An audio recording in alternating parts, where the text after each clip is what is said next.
On this episode of the Coach's Clinic podcast, brought to you by MaxEffortMuscle.com and Sam Adams, some good food for thought all over the place, Coach Deegan. Yeah, trying to capture the elusive belief and confidence in our athletes and in ourselves. And a great dialogue today for sure. Yeah, Dee brought up a great topic of belief, and we got to get a little insight on how each of us preach our belief systems to our athletes. Can you find the will to win and how important of a factor it is? I mean, this was a great discussion. I think any coach is going to be able to pull a lot of stuff from this one. Yeah, I think you're going to get more confident just by listening. Let's roll the show.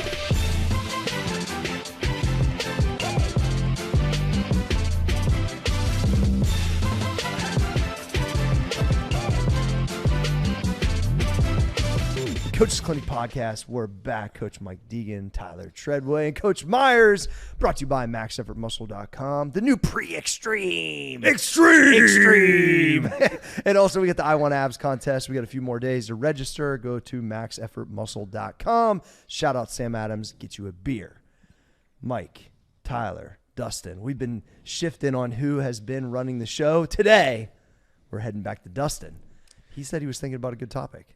Yeah, I mean, I don't know about running the show. I don't know if I'm ready for that. Okay. But I'm going to throw a topic out here. There we go. And I know Deegan's going to jump on it right away. He always does. Yeah, he always does. He's always lurking, ready to just expand on whatever topic. Should I take offense to that? Probably not. I meant it in the best way possible. Yeah. No, so what I want to talk about today, and I want to hear kind of everyone's take on it. I want to hear what you guys think about the power of belief when it comes to competition. Now, I know the easy answers of course, you got to believe that you're going to win. You got to believe in yourself. But I want to know, because right now, I'm coaching youth wrestling.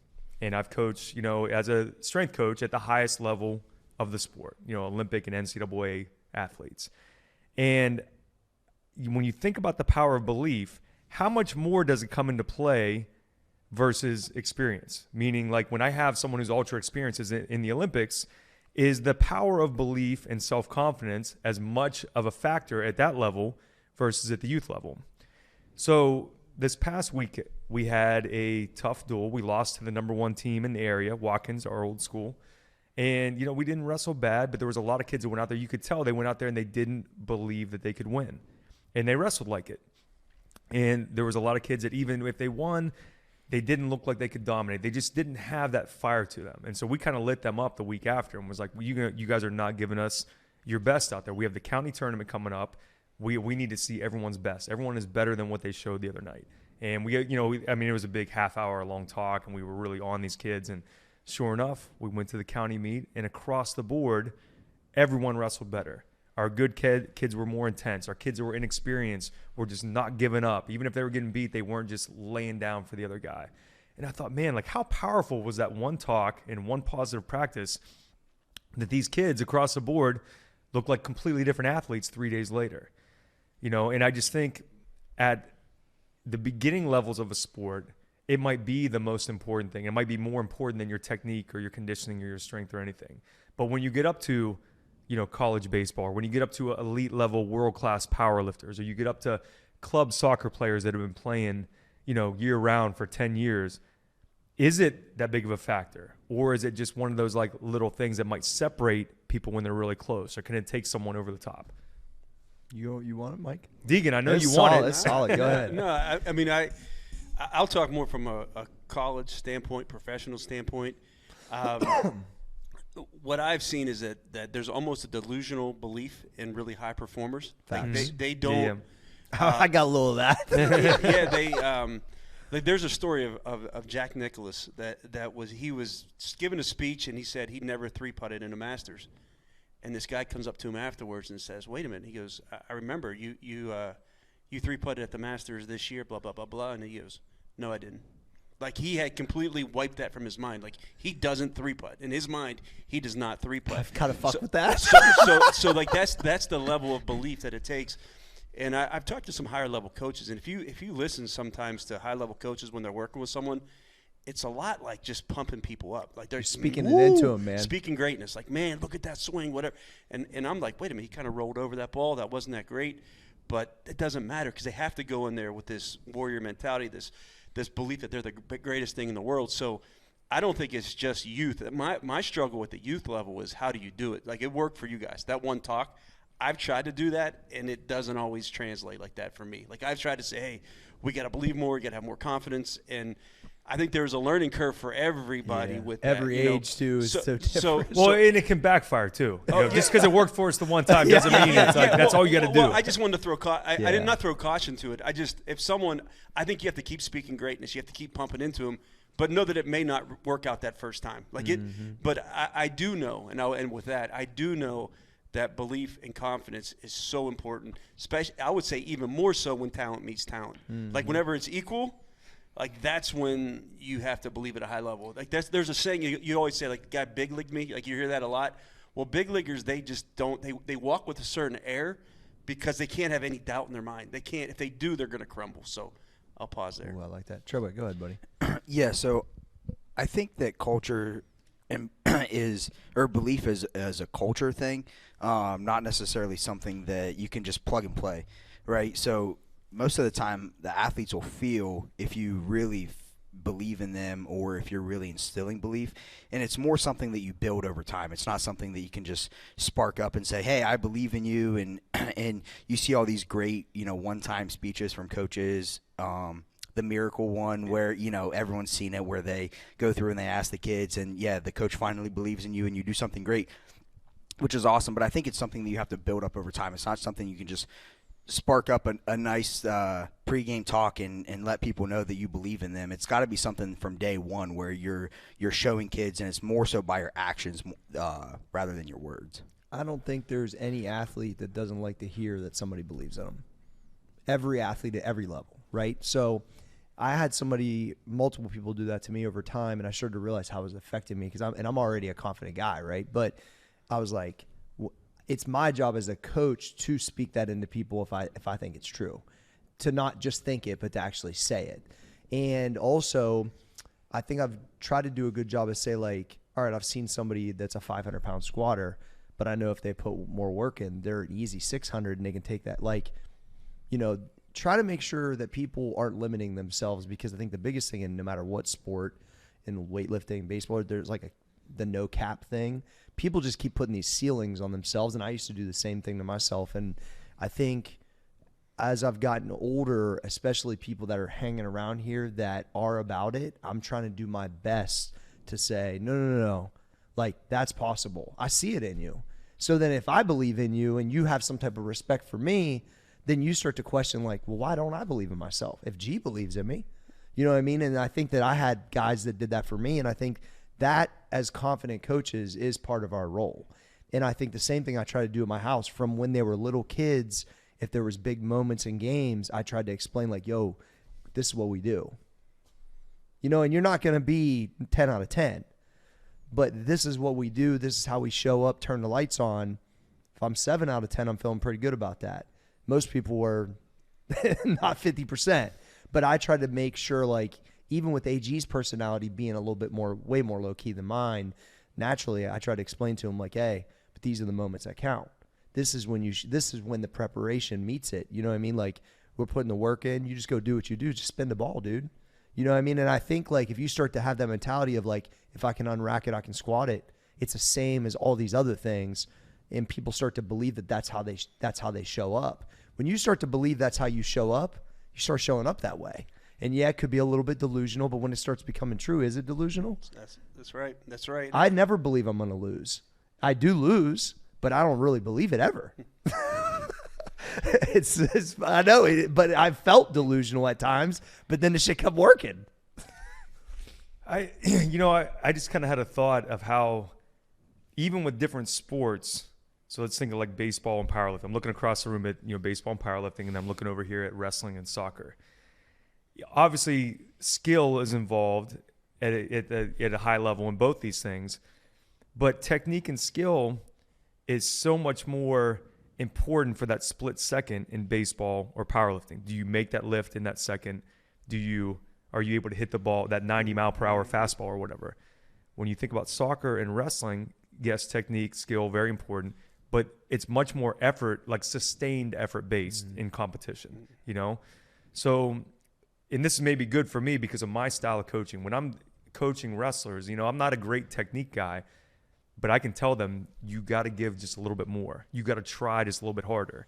You can try a little bit harder. You can hustle a little bit more in soccer or in wrestling, and it's probably going to make more of a difference than in powerlifting. They got to try really hard in that moment, but it's over so quick. The time under tension is a completely different sport in ours than your guys'. It's so different. Yeah, like you have a split second to whether your mechanics and your muscle memory is perfect, whether you hit that fastball or not. I told Jack before his last match, I said, even if you take a bad shot, if you can get to the leg, you're going to finish. I said, because you're too strong, they're not going to be able to defend the shot. So I said, dude, when they're backing up, take a shot. Yep. I don't care if you totally whiff on it, you're going to score. And sure enough, he's starting to learn that it doesn't have to be the perfect setup. Mm-mm. His technique, it doesn't have to be the perfect timing. He can just take a shot, and if he can get his fingertips to the leg, he's going to pull it in and score. Logan Stieber used to be the same way. It's if I get the leg, I'm scoring. Right. Now, I'm not trying to compare my kid to Logan Stieber, but it's the same mentality, D. Dude, Logan sometimes would take these bad shots, and he would be so far away. He would have his fingertips on their legs, behind their knees, and you would think no one in the world can finish here. But he was so strong, so crafty, and he would try so hard, he could take anyone down. And they would say, if Logan can touch someone's legs, anybody in the world, he can take them down. And that's why he's one of the greatest ever. Well, and as I'm trying to get my stuff together for my next kind of competition series, I'm starting to kind of have that same quote unquote delusional belief that if I can just get the bar lined up and get it off the rack, I got to run at it. And the number could be significantly greater than what it is because I have that mentality, right? That I know I'm safe. There's people that can spot me, do whatever, that I can just roll the dice off the wall. And I think that when you start to, I guess, play, you start playing to win, not to lose, and you start playing on that offense like that, you get a lot more chances to be great. And you have to believe that that's inside of you. But I think it is our job to speak it into people because they need to hear it, because most people don't work on these things, don't believe in themselves. I even wrote a thing on Twitter today that was unpopular opinion is that your self-talk is probably too easy on your. You're probably too easy on yourself. Mm-hmm. That's fire. It's the fucking truth. Mm-hmm. My self-talk, he's a dick. Mm-hmm. You're soft. Get it together. You need more. Most people are like, chill out. You worked hard yesterday. Oh, dude. Most people think they're better than they are, they're tougher than they are, and that they work harder than they do. Correct. That's across the board. Mine is the complete opposite of that. So it's just, I think that those are things that, especially with all social media and comparisons and things, we have to kind of preserve. I think it's important. So, well, I think along those same lines, my Twitter game's fire right now. It is fire. That was a good one. Along those same lines, Coach Ryan always says one of our jobs as coaches is to be a truth teller. Yeah. You have to. So yes, we want to tell the kids. We got to pump them up. We got to tell them you're doing great. You have so much potential. But we have to be truth tellers too. We have to tell them when they're not working hard enough. Well, we have to tell them when they're not giving their best. When we got to tell them when, hey, even if you give your best, you might not beat this kid or you might not beat this team, but you still have to go out and try your hardest. You can't go out and lay down. Yep. We have to be truth tellers. Without a doubt, because some people aren't going to tell themselves the truth. Most people aren't. That's what I'm hearing here. By the way, okay, there's speaking greatness, there's confidence, there's belief, but it's earned belief, right? So as a you're able to say, take that shot, Jack, because you're stronger, and that's from preparation. It's not just take the shot. There's something behind it. He didn't just grow up stronger than the other kids. Yeah. So that's what gives you the confidence to take that shot. It's what gives you the confidence to put some extra weight on that bar. Is that no, I've been in here every day at 4 a.m. I've put in the reps, and now as a coach, you see that. If you see someone putting that work in, then you can speak the greatness. Mm-hmm. The other thing I thought was really, really interesting was your self-talk piece.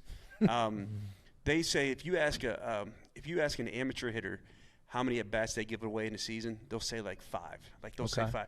If you ask an elite pro, like a big league hitter, they'll say hundreds, because they're being very honest with themselves. So giving away an at bat means that I just got away from my plan a little bit. My plan was to look fastball away, and then the pitcher threw one in, and I got away from my plan off that one pitch. But an amateur hitter will say, I didn't give away many, maybe a couple.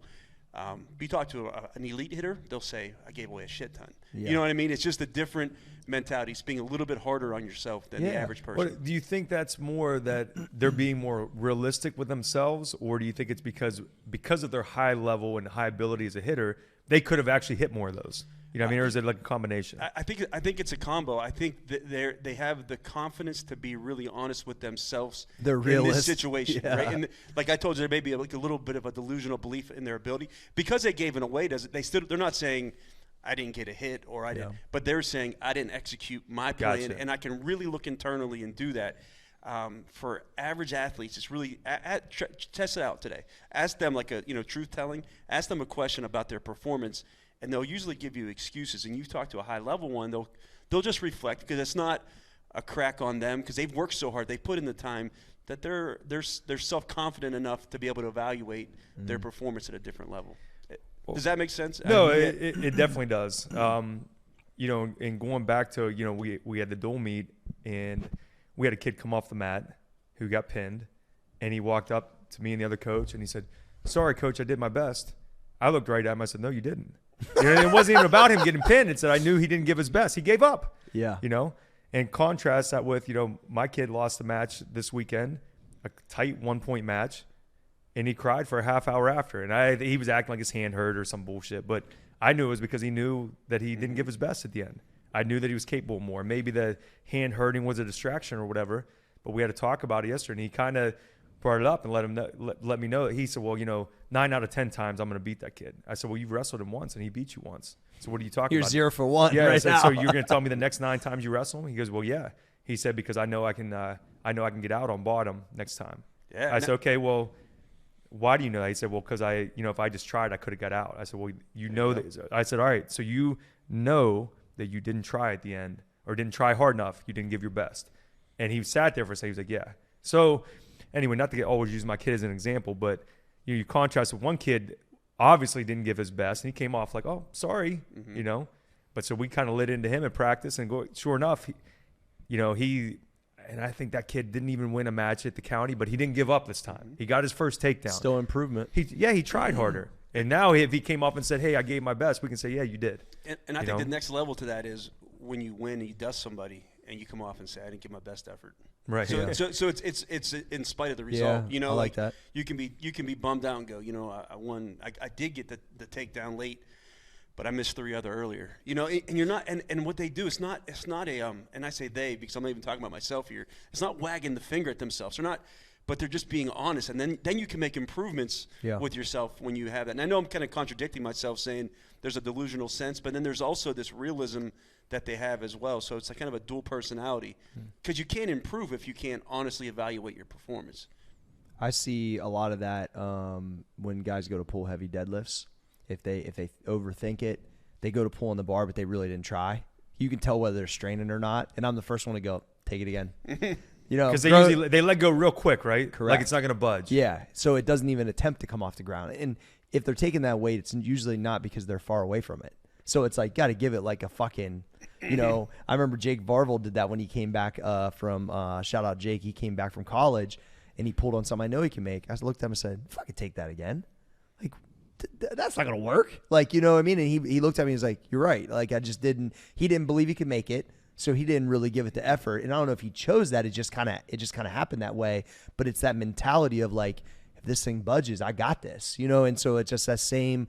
But I think if you have a coach that can healthily challenge you on that, that's how guys get better. Because I saw he clearly could make the weight, Well, I think especially in lifting, not that I'm a great power lifter, but I've lifted weights long enough to know during a 1-rep max, if you can't think for 1 second. If you bro. for 1 second believe you can't get it, you can't get You're it. done. You have to 100% believe. Yes. In a wrestling match, maybe even in a soccer a game of soccer, there's going to be a roller coaster of belief and doubt, on the ebbs and flows of the game and momentum, probably just like football or any long. But dude, 1-rep max, if you for 1 second get under the bar and think you can't get it, you cannot get it. Correct. I mean, you it's have as to have simple as that. ultimate belief Ultimate for that 30 seconds Yeah. of that whole entire walk up. If it crosses into your mind for a second, I know anytime I've missed a lift, maybe because it was too heavy. But either way, at some point, I thought this is going to be too heavy. Yeah. It just Well, it was funny because at basketball practice the other night, assistant rec coach here, which we're going to be in the championship, which I'm pretty pumped about. Anyway, so I was showing lifting videos to my head coach, who's more of a runner. He does not lift weights, Drew's dad. and he saw everyone's walk up to their PR deadlift look the same. It was Ezra, AG, like they're because AG pulled 435, Ezra pulled 435. He goes, is that like, is everyone walk up like that? And I thought to myself, that looks normal to me because it's what we do, but not to him. I go, you ever try to pull 500 pounds off the ground before? He goes, no. I go, well, that's what the walk up looks like. Because you're basically confidently psyching yourself up to be like, I'm about to pick this heavy shit up, and I gotta be forceful and intense. And it was funny that he picked up on that. They all look like that because they're stalking it. Yes. You're stalking the fucking weight because you're gonna have to give quote unquote max effort. And so to me, that just looks like we see that 100 times a day in here. Well, but to him, it was like, wait, why do they look like that? It was funny. So, but if they've watched you do it like that so many times, why would they do it any differently? Correct. Because No. they know like this is how you. They do got to it bring it. Exactly. But I just thought that was a really interesting take on. I didn't expect that. You know. That I think that leads to what Tread was talking about earlier: culture. Yeah, and there you go. Culture and environment. When you see these powerhouse youth wrestling programs or basketball, but whatever, like that's because that's the expectation. I'm reading a good book right now called "Running to the Roar," which that sounds cool. Yeah, it's a phrase. It's a Trinity College's squash coach. They won like 13 straight national championships. Crazy. But what he That is random. There's someone to lead in every Yeah, area. no kidding. But stick with me. But here's Okay. what's cool. He said in his pregame speech, he says, "You don't quit because you know the person in the match beside you. You can't see like there's two matches going on. They're diving, bleeding beside you, and they're going. So one, they have elite talent. They go international. They get great players. But there's this belief that we don't quit as a squash program.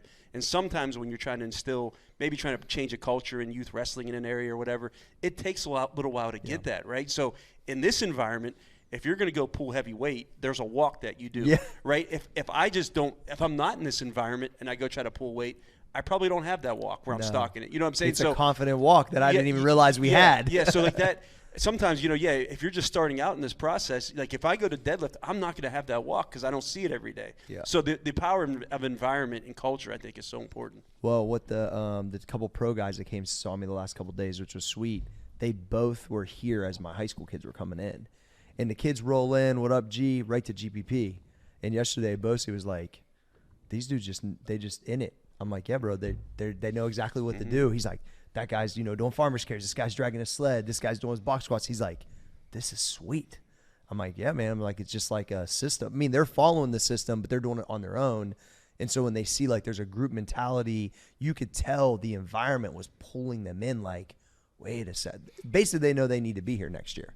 They both mentioned like we have to come here at least once a week. As soon as they walk in the door, they know. So that right there speaks And that's a lot. like, as I always say, I think you came and watched us practice, and sometimes Yes. I always say people are going to be disappointed because sometimes we don't say a whole lot, but the environment's working. You can feel it, though. The environment's working, right? Like you don't. I think whenever you hear coaches talking a lot, that to me is a little bit of a red flag. I wasn't saying anything. Yeah, you're just sitting back and they're rolling, right? Yeah. And then you pick your spots, right? Yeah, then you yeah. pick your spots, take it again. Yeah. Right. Let's But go. you got to bring D down to watch you guys practice. someday. Yeah, it's fun to watch the guys on a hop, man. Yeah. Coach has got it right. He's Moving. CEO, baby. It's good. Troway. So I felt it from you as my coach, right, of how to instill belief into your athletes. But I just want to like pick you guys' brain of how you guys instill belief into players. Like, what are you saying to Jack when you want him to dig a little bit deeper and you want him to believe in yourself? Like, I felt it from G. I want you to elaborate kind of on what you're building because I feel it. But like, how do you guys do it? Well, if we're talking about like in the moment in competition, Just in general. yeah, I mean, part of it is, I mean, I'm always, giving him positive feedback. I'm always telling him, you're the strongest kid. You're never going to wrestle anyone stronger than you. You're going to wrestle kids that are more experienced, but you're stronger, you're tougher, you're a harder worker. Those are the type of things I'm always telling him.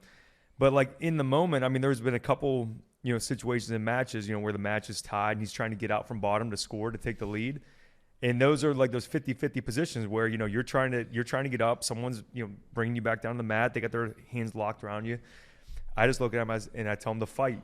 And it's like such a simple term, but I think when, it can resonate with kids in situations. The couple times where I can think of where I've yelled that to him, he fights and gets away. I'll say fight right then. So there's an old saying, I hope I don't butcher it here. wrestling is like fighting a gorilla. You can't quit when you're tired. You quit when the gorilla's tired. You know, and that's kind of a good, that's kind of a good analogy for life. Feel like too. that for business too, D. Yeah, for business, right? You when you feel like you want it to be done, it doesn't not matter. done. Yeah. No, when the gorilla's tired, Yeah. that's when you can quit. Yeah. fuck You know, with that. so I think, in the moment, telling kids, maybe, and, I don't know anything about soccer, but I know like when Jack's playing soccer, it was the same thing. When there would be like a situation where, he would go to steal the ball, or so I would yell, sprint. And again, he would get the ball and he would sprint rather than just take it in, just kind of going down, letting guys catch up to him. So maybe that's what it is for soccer. Maybe for baseball, it's something else, it's a reminder for max effort. Yeah, Basically. it's a reminder for max effort too, So when you're trying to get off bottom and someone yells fight, you remember, oh, I don't have to like be nice when I'm grabbing their hands. No, I turn it into a fist fight for that 5 seconds and get the better of the guy and get away. The way I think about it is, so I feel like I have multiple teams, right? So obviously I have my team in the morning. I have a team, Max, Pocket, anybody I work with, because our teams are pretty small, really. So it's like I started to realize a long time ago that part of the game is extremely important, that I've got here in my life because people did that to me, and then I just carried it on because I believed it, right? And that probably one of my main contributing factors of being a leader of organization or a team is that I can see that in people. I can see things in people that they don't see in themselves. And I think all good coaches can do that, right? So I think it's not even one major thing. I think it's all of them. I think it's the ones in the moment of competition. I think it's the ones on a Tuesday when guys don't think you're really caring about them. I think that it's a combined effort of that. People always have this perception that I'm like maybe like overly busy and I don't think about things like this, but what they don't realize is that's probably the first thing I think about. And so I think that's what has made some of our things great, or how I can contribute to potentially making it great, is that the business, the other stuff, all of that is super important, but that's not really what dominates my mind. It's the lifting stuff that we start out in the morning because that's what I get up to do early. It's the people I work with, so they believe in themselves more, which is then going to get a better result. So I think that I'm trying to always speak things into people that I believe is true to reinforce that until they ultimately believe it, and then they can kind of pass it on, because that's exactly what happened to me. I think I was delusional earlier in my life than most people for some reason. I think it's genetic. My old man had a crazy amount of confidence, but it really wasn't backed up by nothing. I'm gonna co-sign. G, from the outside looking in, seemed delusional early on. Yeah. So right. So it's like, but then when it comes true. Are you? Yeah. Did he just know something we didn't know? And I think that's really what it was. Yeah. Part of it's just the faith that that I believed in myself, but also my grandfather spoke it into me. And then other people spoke it into me as I got older. So I think that my major thing that I think about when I wake up is this is a great example. This morning we were doing straight bar weight today. We did straight bar weight last week. A bunch of the guys competed, so it's about half a crew today. Most of the guys are coming just help out. I knew specifically one of our really good lifters, Tyler Olds, who worked with Schlegel down at the Jags and works over at the Bodome, that he needed challenged differently today. So when I came in today, I watched him warm up, whatever, and I said, what have you done without a belt and wraps before?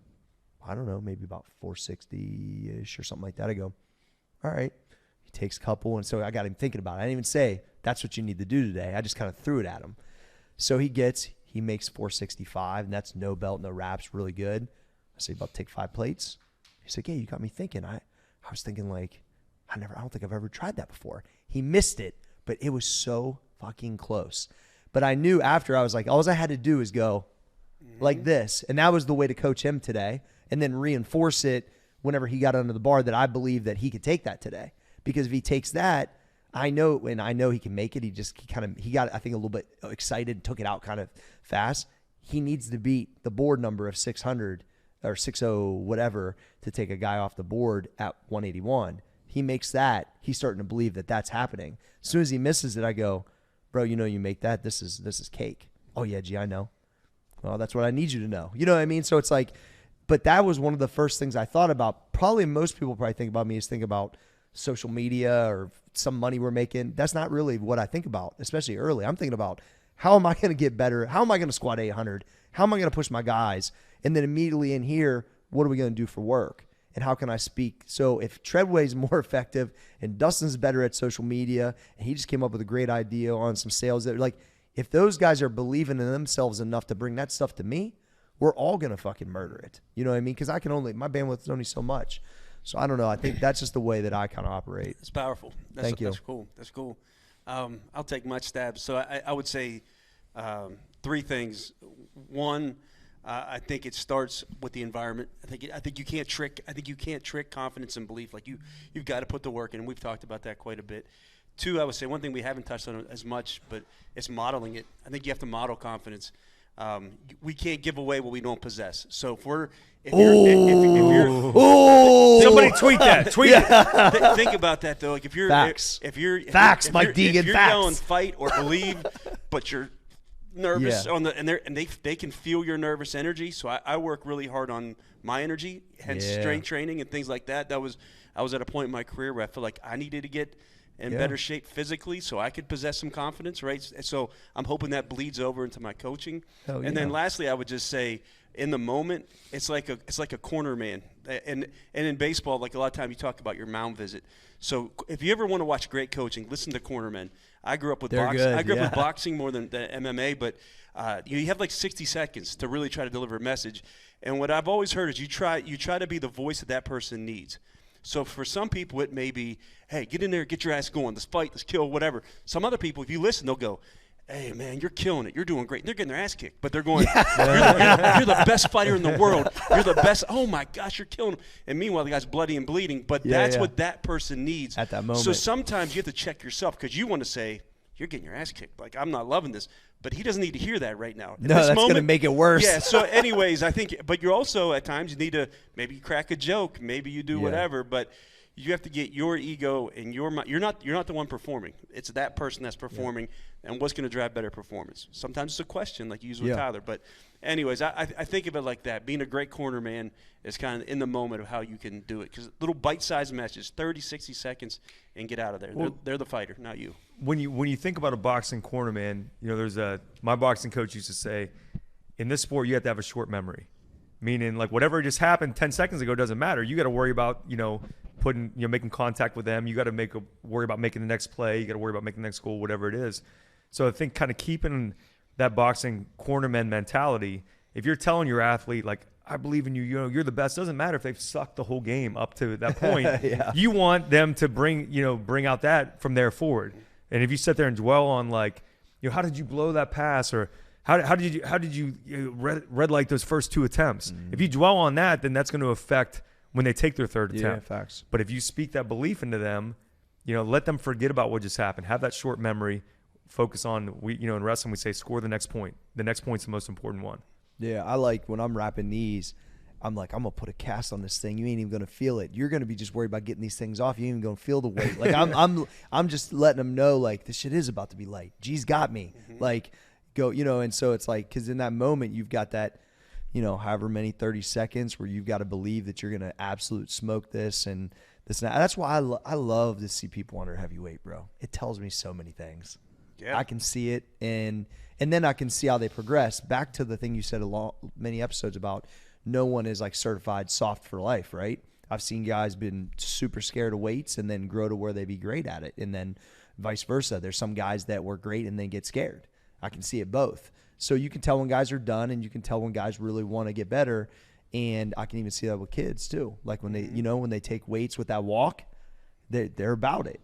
But that is environment, that is, belief, and that's all. So it's like, that's why weightlifting does so many things for so many people. Every one of us on this panel lifted weights to feel better about ourselves. And we still do that every day. It's like one of the things that, the iron helps in so many ways. Not only does it help us in sports, but it just helps us as people. And that's why, like, when my grandpa said, well, you're going to have bigger muscles, so you'll be more confident. The girls like it, and it'll help your sports. I'm like, where do I sign? And then I get to spend time with him. Like, I was like, where do I sign up, Papa? You know what I mean? So it's just a no-brainer. That's why I think it's super important for everybody. Just one more thing to kind of add off all that. I see coaches sometimes and we all struggle with this, but, you're not terminally soft as an athlete, but as a coach, too, you're going to get in moments like the bigger games we play in, it's a new stage for you. And what you end up facing is that coach across from you and their program, they're just as confident as you are. And one thing that we try to share at Denison, we try to share in the responsibility of the success with the athletes. Like when they lose, it's not our players. Yeah. It's all of us together, collectively. And so what we're trying to do, there's 392 teams in Division III baseball, and we're trying to get to a World Series, which is 8. That means that's 2% of the population. And so this is tripping me out lately. So this is my therapy session. Yeah, but go ahead. I always say, then we as a coaching staff have to be in the top 2%. Yeah.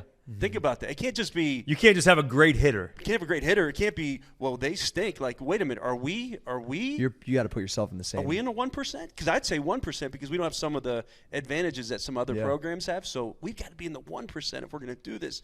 And that's a big, big responsibility. But I think when you make that shift mentally, it goes a lot from, like, our kids are soft, they're not getting it done, to how can we be better as a group? And I think that's when you get going somewhere, right? So, you wake up thinking about, how you're going to speak greatness into people. I wake up going, how can our coaching staff deliver a 1% experience? Because it is shared. Guys miss stuff at the meet. I feel the same way. Well, what didn't we do right? What are we missing? It's like I'm always being super critical about that, because if we're not in the top 10, if we're not taking records, we're not doing, then, I think we're great and we can rep it all we want, but if we ain't producing, and then I saw some shit this morning that made me think otherwise, like, okay, we got some things coming down the pipeline. But yeah, you have to keep checking yourself like that, I think, as a coach. I don't know anything about baseball, and I definitely don't know anything about Division III baseball, but I do know this. Denison's head coach is in the top 1%. Facts. I know that straight away. Everyone that knows Mike Deegan believes that. And I think our coaching staff here on the Coaches Clinic podcast is in the top 1% of coaching podcasters in the universe. For sure. Appreciate you. No, but I think that's a good check, Mike, because you always get, I think, obviously super respect from your peers, right? Guys that, quote unquote, coach at higher levels, lower levels, all levels, they respect the shit out of you. So it could be easy to go, I believe I'm great. But if you're not doing that, then you can't let yourself off the hook. It's that same self-talk that we were talking Yeah, about with you you. can be easy on yourself. No, it's like, no, like we're so far off. There's so many things. There's 100 things that we can do 1% better, right? Like, what are those things? Like, that's how I think we're all wired, is to thinking like we're just not there. We're not there yet, right? Like, so, I listen, I've looked at the list of the last competition cycle a million times, and I'm number 2. I'm not number 1. It fucking drives me crazy. Me and Cole picked the wrong kilo chart, but I mean, we made a mistake at game time. We picked the sheet they had. I should have just clearly beat it, not kind of beat it, and I didn't beat it because the guy weighed 1 pound less than me 20 years ago when he made that weight. I mean, it's like unbelievable. It drives me crazy. So I'm going to beat it by like 100 pounds. that's it. So it's clearly defined. And I want people to go, well, when they look at it, go, well, that dude was way better. You know what I mean? And that's how you can't let yourself on the hook. Oh, well, did it good. Well, it wasn't good enough. I mean, it just wasn't. So I don't know. Where we go from here? Yeah, is there anything? No? Pretty good. Quality. Yeah. Quality over quantity today. Quality over quantity. All right, Coach's Clinic podcast. We killed it again. Brought to you by MaxEffortMuscle.com. Pre-Extreme is out. Go to MaxEffortMuscle.com for the I Want Abs. Shout out to Sam Adams, and we are out.